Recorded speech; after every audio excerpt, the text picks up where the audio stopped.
Praise the lord. క్రీస్తు ప్రభు నామంలో audio వింటున్న ప్రతి ఒక్కరికి వందనాలు. అనుదిన వాగ్దానాన్ని దయచేస్తున్న దేవునికి స్తోత్రాలు.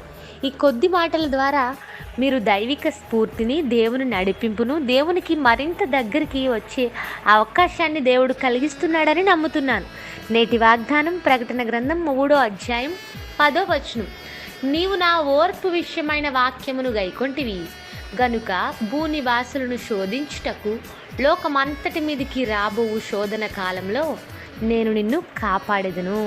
లోకమంతటి మీదికి శోధన కాలం వస్తుంది. మన బ్రతుకుల్లో కూడా అనేక శోధనలు వస్తూ ఉంటాయి.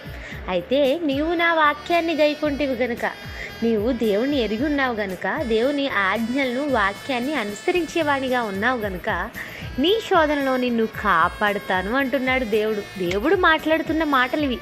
ఎవరు చెప్పగలరు చెప్పండి ఈ మాటను? చాలా మందిని మనం కలిగి ఉంటాం.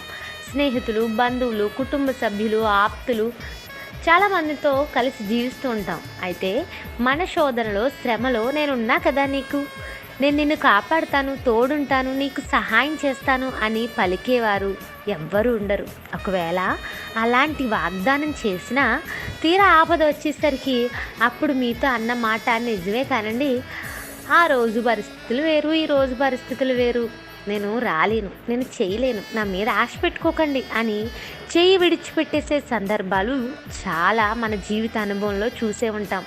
కానీ ఈరోజు దేవుడు మనకు ఒక వాగ్దానాన్ని ఇస్తున్నాడు. ఆయన మాట తప్పేవాడు కాడు. పలికిన మాటను నెరవేర్చే దేవుడు నీ దేవుడు. యోసేపు జీవితంలో అంతా బాగుంది అనే సమయానికి శోధన వచ్చేసింది.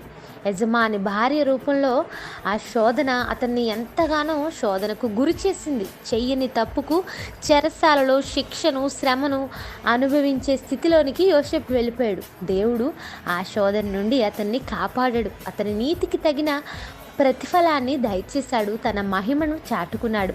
నేటికి యోసేపు యవ్వనస్తులకు మాదిరిగా ఉండడానికి కారణం ఆ రోజు అతను ఆ శోధనలో పడిపోయి ఉంటే నేడు మనం అతన్ని జ్ఞాపకం చేసుకునేవారం కాదు.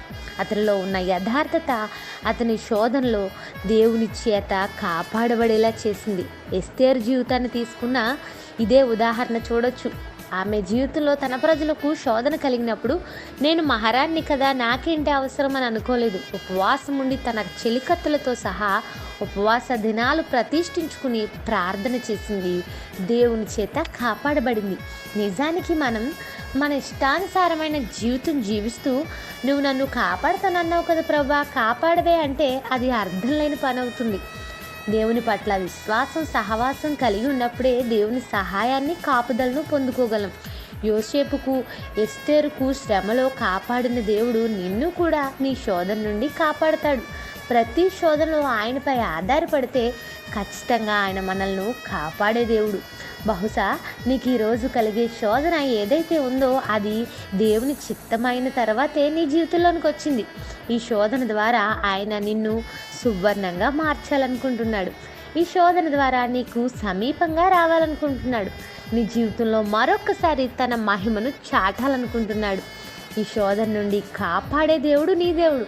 అయితే శోధనలో మనుషులు నిన్ను విడిచిపెట్టేశారని నీవు దేవుణ్ణి విడిచిపెట్టేయకూడదు. నిన్ను కాపాడే దేవుడికి ఎంత దగ్గరగా వాక్యాన్ని గైకొంటివి గనుక అంటున్నాడు ఇక్కడ. ఎంత దగ్గరగా వాక్యాన్ని అనుసరించే జీవితం నీలో ఉంటే అంత తేలిగ్గా నీ శోధన నుండి బయటపడతావు. నిన్ను కాపాడుతాడు. ఎస్తేరును కాపాడాడు, యోసేపును కాపాడాడు. ఈరోజు అద్భుత రీతిగా నిన్ను కాపాడబోతున్నాడు. ఈ రోజంతా ఈ వాగ్దానాన్ని ఆధారం చేసుకుని ప్రార్థిద్దాం. ప్రార్థన. ప్రేమగల మా తండ్రి, మాతో మాట్లాడిన మాటలు బట్టి స్తోత్రాలు. మా జీవితాల్లో అనేక శోధనలు ఉన్నాయ్యా, అయితే నీ చేత కాపాడబడాలని మేము ఇష్టపడుతున్నాం. నీ వాక్యాన్ని గాయకొని నీ కాపుదలను పొందుకునే భాగ్యాన్ని మాలో దయచేయండి. మా శోధనల నుండి మమ్మల్ని కాపాడండి. క్రీస్తు ప్రభు నామంలో అడుగుచున్నాం తండ్రి. Amen. God bless us. Have a nice day. Thank you.